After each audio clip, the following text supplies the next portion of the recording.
할렐루야. 환한 미소로 서로 옆사 인사합시다. 반갑습니다. 축복합니다.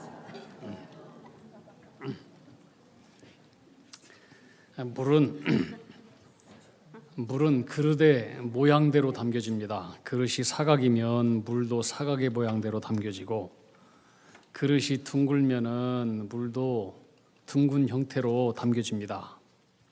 인간도 환경이라고 하는 그릇에 많은 영향을 받습니다. 그래서 둥근 환경에 사는 사람들은 그의 인생도 성격도 굉장히 둥글 확률이 많습니다. 근데 각지고 온한 환경 속에서 살았던 그 사람의 인생은 좀 모나고 각질 수 있는 확률이 훨씬 더 높은 편입니다. 어떻든 세상에는 힘든 환경을 맞으면서 이겨내는 그 위인과 같은 사람도 있고, 또 환경을 잘 적응하면서 그 속에서 자기 만족을 누리는 그런 사람도 있고, 또 환경에 완전히 지배가 되어서 끌려가는 사람도 있습니다. 그러나 환경에 맞서든 환경을 적응하든 지배를 당하든 우리 인간들은 뭐든 간에 다 환경에 많은 영향을 받는 존재라고 하는 것입니다. 그런데 우리 하나님은 당신의 자녀들에게 환경에 지배당하지 않고 상상을 초월하는 삶을 살게 하시는 분이십니다. 아멘. 여러분, 이 사실을 믿어야 됩니다. 아멘. 성경의 수많은 우리 믿음의 위인들이 다 기가 막히고 절망적이고 우울한 환경을 다 하나님의 은혜로 이겼던 사람들의 이야기가 위인들의 이야기입니다. 특별히 다윗을 보십시오. 다윗이 얼마나 어려운 환경 속에 있었습니까? 그렇다고 해서 그가 환경의 지배를 당했습니까? 아닙니다. 환경을 다 이겼습니다. 시편 18편에 보면은 다윗이 이렇게 고백합니다. 나는 주를 의뢰하고 적군을 향하여 달린다. 나는 하나님을 의뢰하고 담을 훌쩍훌쩍 뛰어 넘는다. 다윗에게 적이라고 하는 것들, 다윗에게 닥친 여러 가지 장애물이라고 하는 환경들은 아무것도 아니었습니다. 그 환경을 능히 이기게 하시는 전능하신 하나님이 그와 함께 하심을 그는 온전히 믿었고 알았기 때문에 그건 그렇게 중요하지 않았습니다. 성경은 수많은 곳에서 하나님은 이렇게 말씀하십니다. 특별히 이사야 43장 2절 말씀에 보면 너가 물 가운데로 갈지라도 물이 너를 침몰치 못할 것이다. 네가 불 가운데로 들어갈지라도 불이 너를 태우지 못할 것이고 불꽃이 너를 사르지도 못하게 할 것이다. 나 여호와 하나님이 너를 모든 환경에서 이기게 할 것이다.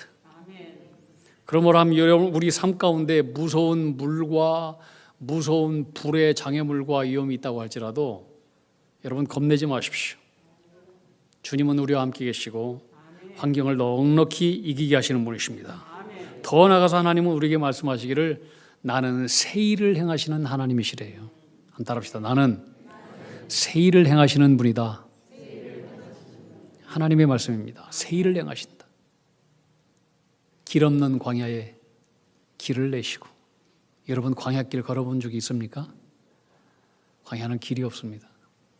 동서남북도 분간할 수 없습니다. 그 어디에도 이정표가 보이지 않습니다.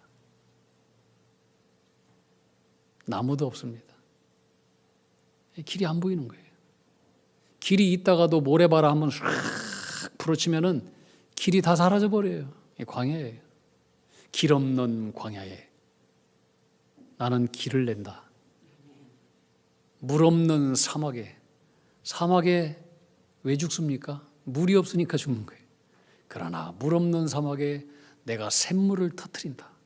나는 너에게 네가 상상하지도 못하는 길과 샘물을 터뜨려서 너로 하여금 장애물 가운데서도 건너가게 하시고 너로 하여금 살게 하는 샘물이다. 주님께서 말씀하신 거예요. 여러분, 야곱이 가장 사랑했던 11번째 아들 요셉입니다. 요셉은 형들의 미움을 받아서 애굽의 노예로 팔렸습니다. 노예라고 하는 거칠고 각지고 억울한 환경의 그릇 안에 요셉은 갇힌 것입니다. 대부분 어렸을 때 성장하면서 이렇게 각지고 모진 환경 속에 있잖아요. 그러면 그 사람은 자기도 모르게 그 마음속에 쓴뿌리가 형성이 돼요. 쓴뿌리, 억울함 쓴뿌리, 상처의 쓴뿌리. 그래서 그 사람의 인생이 굉장히 슬프게 어렵게 그렇게 만들어요. 이상성격, 인격장애를 가지게 만들고. 그런데 요셉 보세요.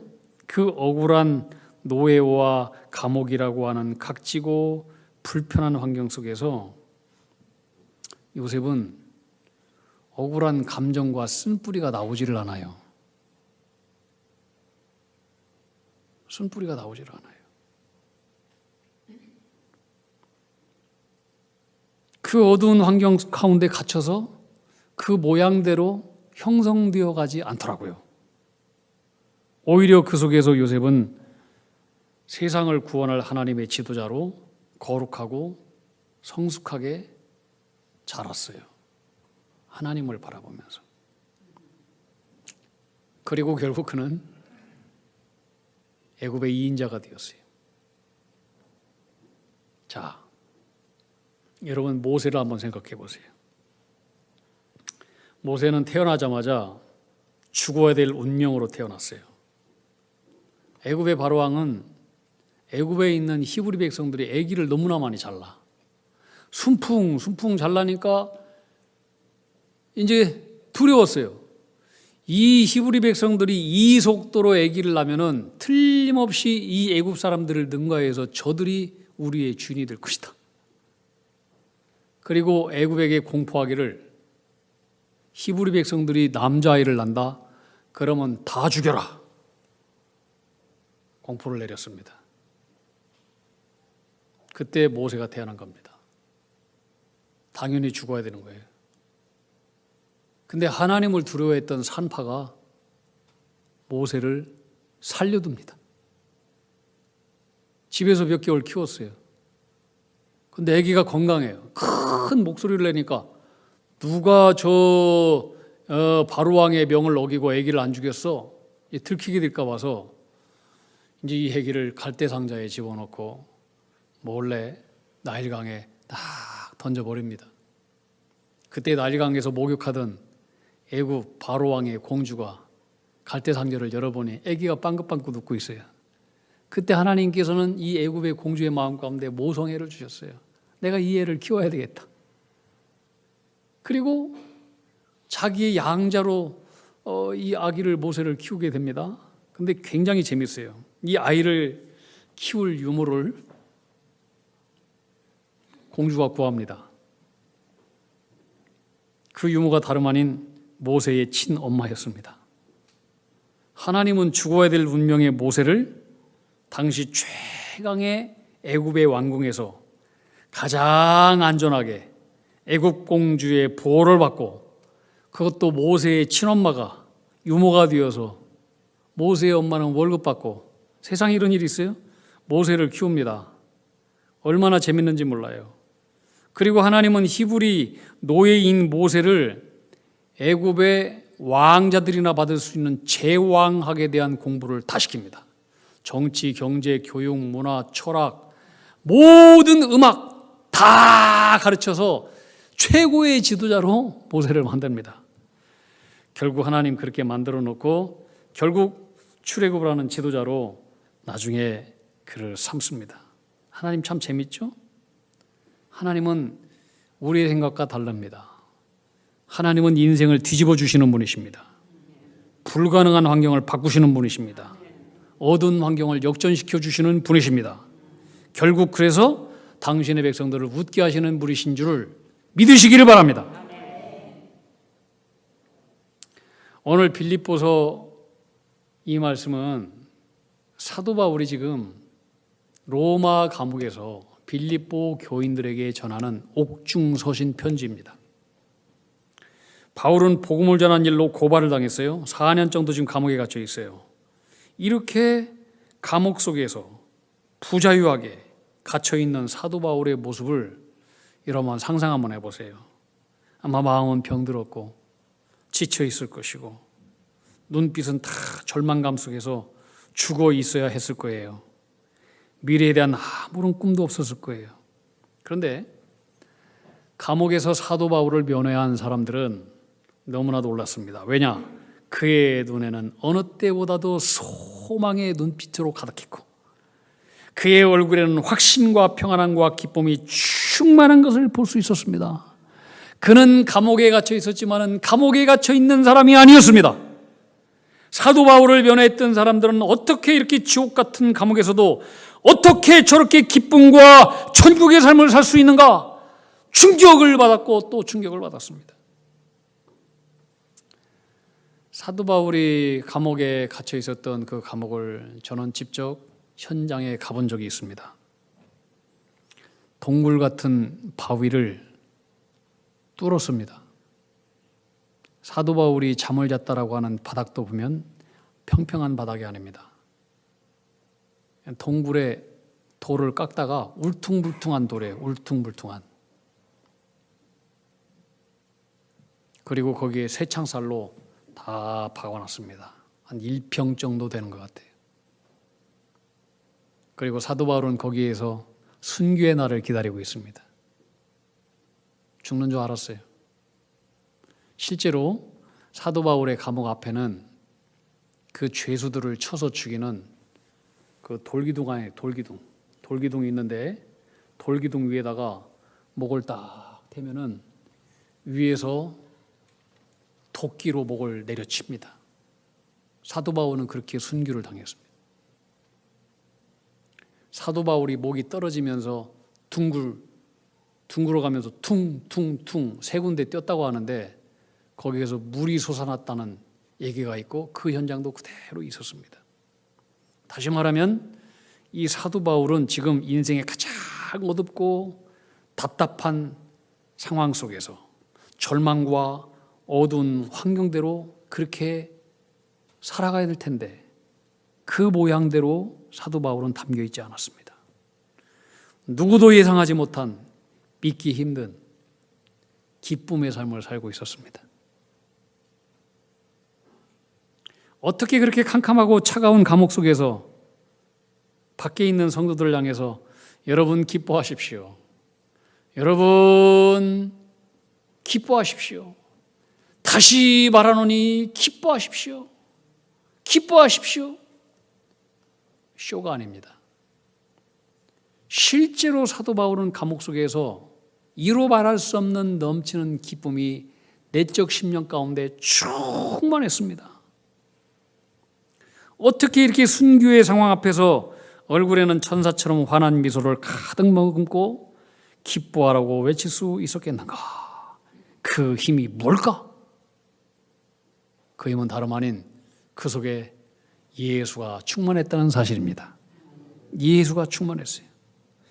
그래서 그 모습을 바라보는 사람들은 그냥 전도가 다 된 거예요. 감옥에 있는 사람도 사도 바울을 보고 저 속에 있는 도대체 그 근원의 힘이 뭐길래 사도 바울은 저렇게 죽을 날을 기다리고 있으면서도 기뻐하고 환하게 웃는가.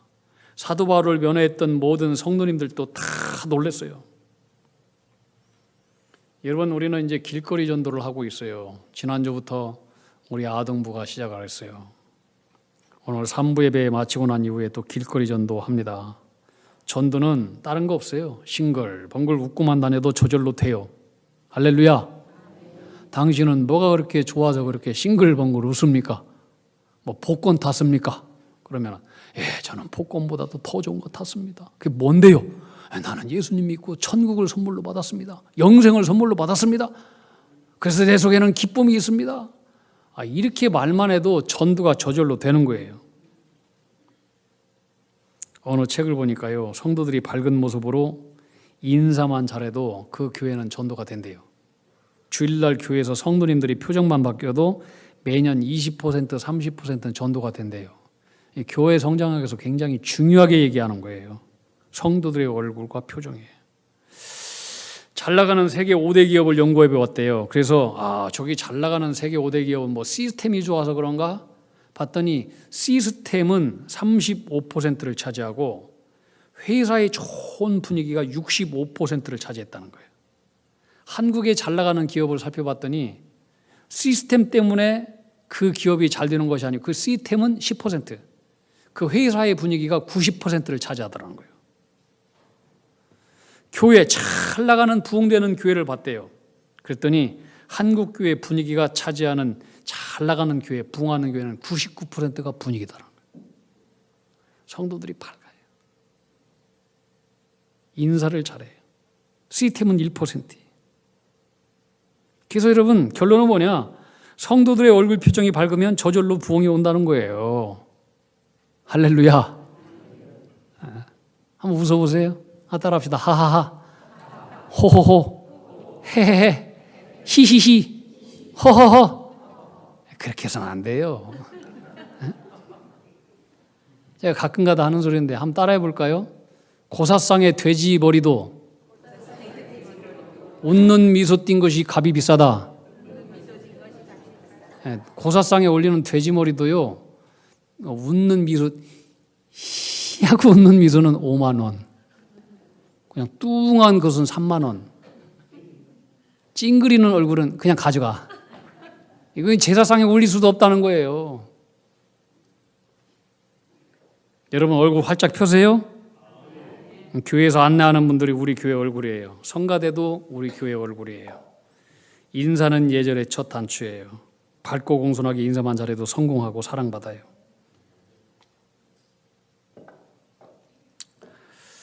밝은 미소가 그 사람의 경쟁력이에요. 밝은 미소가 교회의 경쟁력이에요. 이 밝은 미소가 국가의 경쟁력이기도 해요.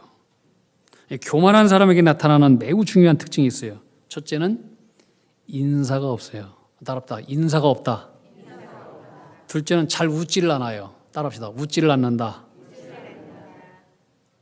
얼굴이 굳어 있어요. 얼굴이. 옆 사람 한번 쳐다보세요.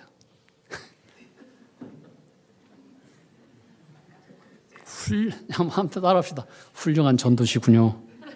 응?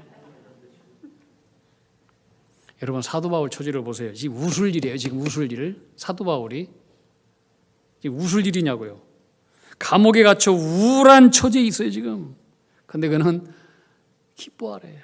기쁨이 가득했어요. 참 전도인의 모습을 하고 있어요. 참 전도인의 모습. 죽음을 앞두고. 우리가 가족이나 친구와 이웃을 전도하지 못하는 가장 중요한 이유가 뭘까요? 예수 믿는 사람으로서 좋은 것을 잘 보여주지 못하는 것 때문 아니겠습니까? 성경은 우리에게 항상 기뻐하라, 범사에 감사하라, 쉬지 말고 기도하라. 우리는 어떻습니까? 항상 불평하고 범사에 핏대내고 쉬지 않고 원망하고, 그러니까 전도가 안 되는 거예요. 하도리 아키라고 하는 일본의 문학가가 있는데 이분이 쓴 책 가운데 행복의 문이라고 하는 소설이 있어요. 그 내용은 이래요. 어떤 두 가정이 있는데 매일 어떤 한 가정은 싸워요. 매일 큰 소리가 나고 막 그릇 깨지는 소리가 막 들리고, 뭐 네가 잘했니, 뭐 너가 잘했니, 뭐 집어던지는 소리가 들리고. 근데 바로 옆집을 보니까 자기 집보다 훨씬 더 가난하고 행복하지 않은 것 같은데, 어려운 것 같은데도 항상 하하하 호호호 헤헤헤 허허허 웃음소리가 담장을 넘어온단 말이죠. 온 집안이 웃고 화목해요. 참 이상해. 그래서 어느 날 대문 앞에서 가장들이 딱 만났는데 물어봤대요. 어떻게 당신 집에는 그렇게 항상 웃느냐? 우리 집은 맨날 싸우는데 무슨 핏볼이 있냐? 핏밥이 있느냐? 그랬더니 이분이 재미있게 이렇게 대답을 하더라는 거예요. 당신네 집에는 선한 사람만 가득하고 우리 집에는 다 죄인만 살아서 그렇습니다 하면서 환하게 또 웃더라는 거예요. 그게 무슨 말이냐 그랬더니 당신 집에는 전부 다 똑똑한 사람들만 있어서 다 옳고 똑똑하고 뭐 하나 뭐 그러는데 뭐 하나 잘못하면 다 네 책임이다, 너가 잘못했다, 누구 때문이다, 다 옳고 똑똑하고 의인인 척만 하는데, 그러니까 싸움 나지. 우리 집에는 다 죄인만 있다. 가족 중에 누가 한번 실수하면 내 잘못입니다, 내가 잘못했습니다, 그렇게 한다는 거예요. 그러니까 싸울 일이 없다는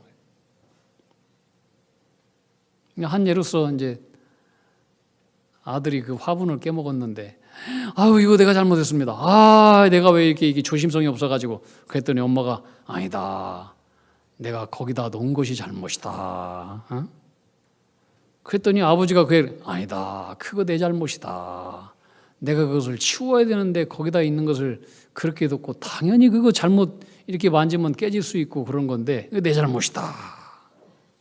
뭐 이런 식으로 전부가 자기 잘못 하니까 우리 집에는 전부 다 죄인뿐이라서 그냥 편하고 싸울 일이 없다. 당신 집에는 항상 의인만 있으니까 맨날 싸운다, 그러더라는 거예요. 항상 일리가 있죠. 초대 교부 중에 오리겐이라고 하는 아주 유명한 교부가 있습니다. 이분이 이런 말씀을 했습니다. 교회는 죄인들이 모이는 병원이다. 따라합시다. 교회는 죄인들이 모이는 병원이다. 다 죄인들이 모였어요. 다 병자들이 모인 거예요. 병자들이.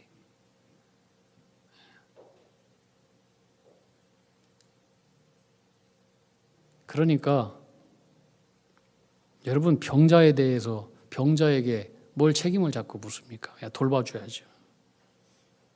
우리는 모두가 다 죄인이에요. 누구도 의인이 없어요. 의롭다함을 주님으로부터 얻었을 뿐이에요. 그래서 교회에서는 시비가 있어도 안 되고, 누구를 비판할 수 있지만 하지 않는 게 좋고, 이게 교회예요. 이게 교회예요. 이런 교회는 붕해요. 여러분, 사도 바울 보세요. 그의 삶은 순탄하지 않았어요. 얼마든지 하나님 원망할 수 있어요. 엄청난 박해와 핍박을 받았어요. 복음을 전했는데, 하나님을 위해 살았는데 감옥에 갇혀 있어요. 복음의 문이 활짝 닫힌 거예요. 사도 바울이 자기 좋자고 한 거 아니잖아요. 여러분, 주님의 일을 한다고 해서 모든 것이 뻥 뚫린 고속도로처럼 어려움이 없고 잘 나간다? 그렇지 않아요. 막힌 문 같은 것들이 우리 인생 가운데는 많아요. 그렇다고 그것이 막힌 것으로 착각하면 안 돼요. 주님은 항상 열려진 문이기 때문에 그렇습니다. 할렐루야. 주님은 나는 문이다 그랬어요. 나는 문이다. 나는 길이다 그랬습니다. 나에게로 오는 사람은 길이 열린다. 나에게로 오는 사람은 문이 열린다. 믿습니까? 사도 바울은 처음에는 지금 감옥에 들어왔으니 복음의 문이 완전히 다 닫힌 줄 알았어요. 그런데 아니었어요. 활짝 열려진 문이었어요. 이것처럼 귀한 하나님의 은혜가 없어요. 오늘 12절 말씀을 볼까요? 12절 말씀. 자, 읽지는 않았는데 12절 말씀 같이 한번 읽어봅시다. 시작. 형제들아, 내가 당한 일이 도리어 복음 전파의 전진이 된 줄을 너희가 알기를 원하노라. 사도 바울이 지금 갇힌 이 일에 놀라운 하나님의 신비와 섭리가 있는 거예요. 사도 바울은 로마에 대한 비전이 있었어요. 로마도 보아야 하리라. 로마에 가서 복음을 전하려고 했어요. 근데 자비랑 선교사예요. 로마까지 가려면 어마어마한 경비가 필요했을 거예요. 무슨 돈으로 로마까지 가요? 사도 바울이 복음을 전하다가 붙잡혔단 말이에요. 그리고 사도 바울을 죽이려고 유대인들이 지금 수십 명 나라비로 줄 서 있어요. 금식하면 사도 바울 나면은 내가 당장 쳐서 죽이겠다고 하는 사람들이 지금 40명 이상 줄 서 있단 말이에요. 사도 바울은 로마까지 갈 수도 없어요. 그 전에 사도 바울은 붙잡혀서 죽어요. 근데 하나님께서 로마로 갈 수 있도록 하나님께서 완전히 그를 보장해 줬어요. 로마의 군인들이 철저하게 그를 지키고 있어요. 수백 명이. 그리고 안전하게 로마까지 가게 만든 거예요. 어떻게 사도 바울이 로마의 군인들한테, 장교들한테, 높은 신분들한테 그들을 만나가서 복음을 전할 수 있겠어요? 복음 전할 수 없어요. 근데 지금 사도 바울이 갇혀 있는 곳이 어디냐? 시위대예요. 시위대라고 하는 것은 로마 황제를 지키는 왕궁 수비대가 있는 곳이에요. 그러니 로마의 왕궁 수비대는 굉장히 좋은 귀족들의 자녀들이 여기 와 있고 간부들과 장교들이 여기 있어요. 보세요. 사도 바울은 지금 갇혀 있어요. 갇혀 있는데 로마 이 감옥은 항상 사교대예요. 사교대. 4명씩 4번씩 이렇게 교대를 하게 되는데, 그러면 하루에 16명이 차례대로 다 다른 사람들이 들어와요. 사도 바울은 위험하게 밖에 나가서 전도할 일이 없어요. 그러면 죽어요. 근데 감옥에 딱 하나님 가둬놓고 거기서 로마의 국가 장학상으로서 밥을 먹여주면서 잠도 채워주면서 거기에서 가만히 줄 기다려 서면서 하나님께서 제대로 사람들을 보내와.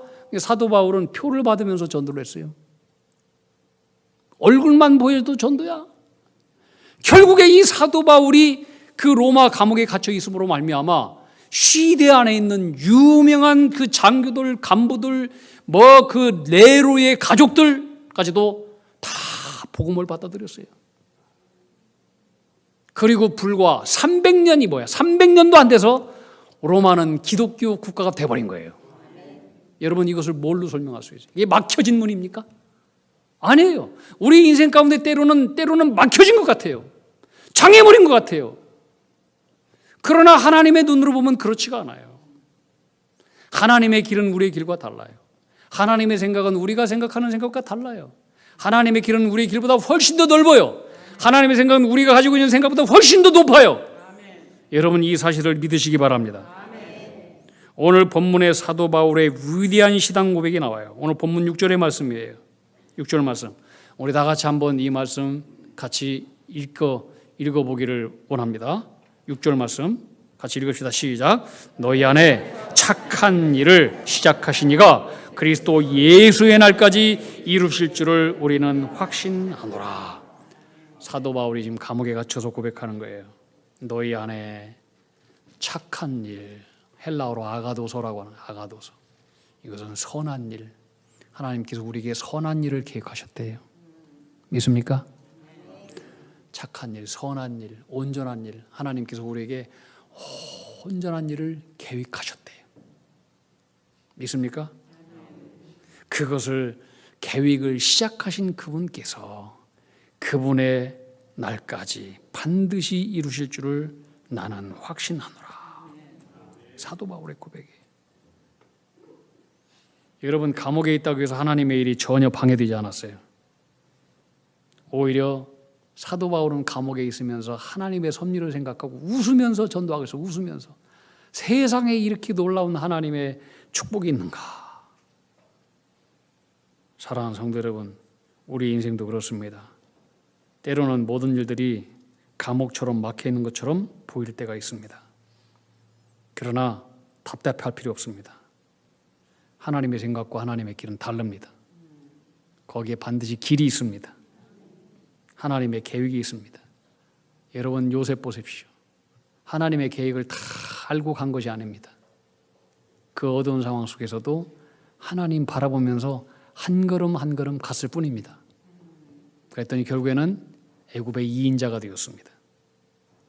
우리는 하나님의 계획을 잘 모릅니다. 그 때로는 왜 하나님 우리에게 이런 질고를 주시고 병고를 주시고 어려움을 주십니까? 왜 이런 장애물을 주십니까? 그렇게 생각을 합니다. 그러나 하나님의 계획이 우리의 생각과 우리의 계획과는 다릅니다. 하나님의 생각은 확실합니다. 완전합니다. 그리고 그 계획을 시작하신 일은 내가 이루는 것이 아니고 하나님께서 이루십니다. 반드시 이루신다고 주님께서 약속해 주셨습니다. 여러분, 저와 여러분들이 이런 신앙을 갖게 되기를 축복합니다. 우리가 인생을 살면서 왜 이렇게 나에게 장애물이 있지? 감옥처럼 막혀 있지? 왜 이런 일이 생기는 것이지? 낙심이 들 때 오늘 말씀 기억하십시오. 너희 안에 착한 일을 시작하신 예수님께서 그 일을 주님께서 시작했다. 주님께서 반드시 이루어 주신다. 이 믿음이 우리들의 믿음이 되기를 주님의 이름으로 축복합니다. 우리 함께 말씀 생각하면서 주만 바라볼지라, 우리 함께 찬양합시다. 주만 바라볼지라. 믿음을 가지고 착한 일을 시작하신 우리 주님 반드시 이루어 주십니다. 우리는 주님만 바라볼 뿐입니다. 우리 주만 바라볼지라. 우리 찬양합니다.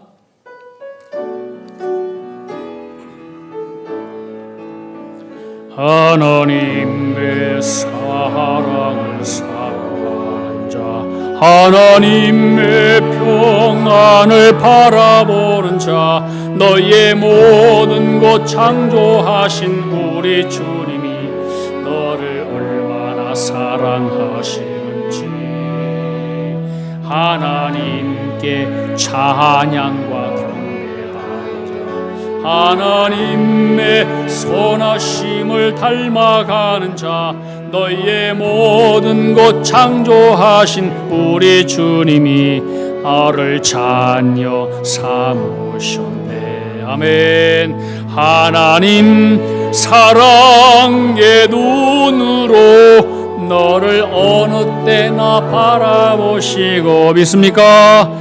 하나님 인자한 귀로서 언제나 너에게 기울이시니, 믿습니까? 어둠에 밝은 빛을 비춰주시고 너의 작은 신음에도 응답하시니, 너는 어느 곳에 있든지 주를 향하고 주만 바라볼지라. 하나님 사랑의 눈으로 너를 어느 때나 바라보시고, 믿습니까? 하나님 인자한 귀로서 언제나 너에게 기울이시니, 아멘. 어두움에 밝은 빛을 비춰주시고 너의 작은 신음에도 응답하시니, 너는 어느 곳에 있든지 주를 향하고 주만 바라볼지라.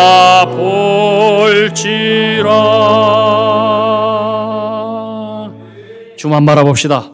기도하겠습니다. 하나님 아버지, 우리의 인생길 다 몰라도 우리 주님은 선하신 분임을 믿사오니 오늘 감사하며 살아가는 믿음의 종들이 되겠습니다. 다 몰라도 우리 주님은 우리 안에 선하고 아름다운 일을 계획하셨고 결국 그 일을 주님께서 이루심을 믿고, 다 몰라도 오늘을 감사하며 살겠습니다. 나는 상황은 알 수 없지만 그래도 여기에 하나님의 사랑과 뜻과 계획이 있음을 믿고 항상 기도하며 범사에 감사하며 쉬지 않고 하나님의 뜻을 구하며 하나님께서 우리에게 주신 거룩한 사명을 위해서 열심히 달려가게 하여 주옵소서. 전도자의 삶을 살게 하여 주옵소서. 아름다운 의의 열매를 맺게 하여 주시옵소서. 예수님 이름으로 축복하며 기도하옵나이다. 아멘.